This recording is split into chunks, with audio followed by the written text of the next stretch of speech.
बाहाय जोङो बे जोंनि खुंग्रिं दलाफारा गामिया बोसोरै बोसोरै जोङो बे गारजा फुजा माने जोंनि लोक्षि गारजा फुजाखौ जोङो बोसोर जों होबाय थानाय जायो। जोङो मानो होनाय जायो होनबा जोंहा मोनसे बर' हारिनि नेम, जोंहा बर' हारिनि जेरै गोदो जोंहा आबै आबौमोनानो सोरजिलांनानै होलांनाय बे मोनसे नेम, जोंनि बाथौ बोलि बाथौ जोङो बेखौ दिनै होदों। जोङो दिनै माग दाननि दिनै जोंहा 22 थारिख जोंहा दिनै बेखौ गाजा गोमजायै जोङो बयखौबो लानानै जोङो दिनै गोसो गोथारै जोंहा बेखौ जोङो होनाय जादों। मानो होनबा बेहायनो जोंहा अननाय मोनगोन, आफा इसोरनिफ्राय बोराइ बाथौनिफ्राय गोजोननाय मोनगोन। जोंनि फिसा फिसौ खांनाय बानाय जोङो बिनिफ्रायनो जोङो रैखा मोनगोन आफा बोराइ बाथौनि थाखाय। जों बेखौ लानानैनो जोङो बोसोराव खननै जोङो फुजाखौ होनाय जायो।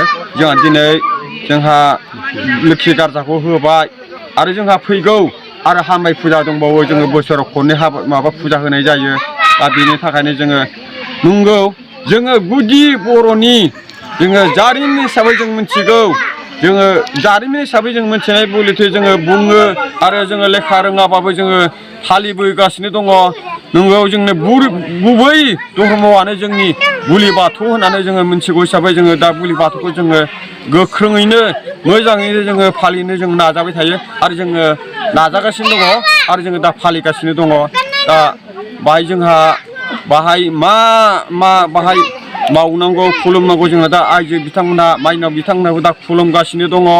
दा जोंहाबो दिनैनि बे समाव जेनेबा दिनै फुजा होनांगौमोन मा होनांगौमोन बेखौ होजोब्बाय। जोंहा फुरा जाजोब्बाय। दिनै जोंहा बोर लांनो थाखाय बा लोक्षिखौ लांनो थाखाय जोंना आइजो बिथांमोनहा ज' फैजोब्बाय। माइनाव मोनहा माने जोङो आइजो माहारिखौ जोङो माइनाव होननानै बुंनांगौ जायो। दा माइनाव बिथांमोनहा दिनै खुलुमगासिनो दङ। बा खुलुमनायाव जोंहा मदद दङ। जोङो खौसेयैनो जों दिनै बे रायजो राजा दलाफारानि रायजो राजा बाथौ सिबियारिया दिनै जोङो खौसेयैनो दिनैनि फुजाखौ गोगोमैनो जोङो गाजा गोमजायैनो जोङो खुंलांनो होननानै जोङो आसा खालामदों। आरो जोंनि दिनैनि फुजा बेहाय जोङो आसा थिबो थाबाय आरो बाहाय जोङो मोजाङै जों खुंलांबाय। आरो आङो दिनै बेहाय आंनि सुंद' बिबुंथिखौ आं बावनो फोजोबबाय। बुंनो थाङोब्ला जोंथ' आजै आजौनिफ्रायनो जों बे फुजाखौ होगासिनो दङ। माने बुंनो थाङोब्ला जोंनि आदि आरो गुदि परम्परा हिसाबै दिनै आबै आबौआ जि खिन्थालांदों दिनै जों गारजा गोसानिखौ हामबाय फुजाखौ जों होगासिनो दङ।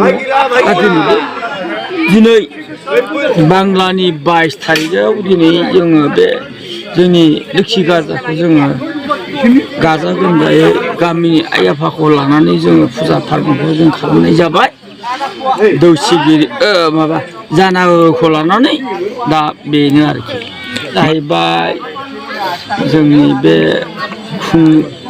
खुंग्रिं गामिया जाहैबाय दलापारा, खुंग्रिं दलापारा, लाइजाम सोग्राया जाहैबाय खुंग्रिं, जिल्लाया जाहैबाय चिरां।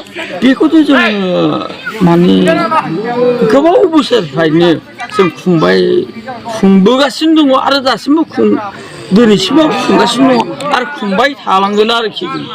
जोंनिया गोदो आबै आबौमोनहा जिबायदि जोंनि धोरोमखौ सोरजिलांनाय हिसाबै दिनै जोङो बे धोरोमखौनो आदि आरो गुदि हिसाबै दिनै जोङो बे धोरोमखौनो बे बोलि बाथौखौनो जों दिनै होगासिनो दङ आरो खुंलांबाय थागोन।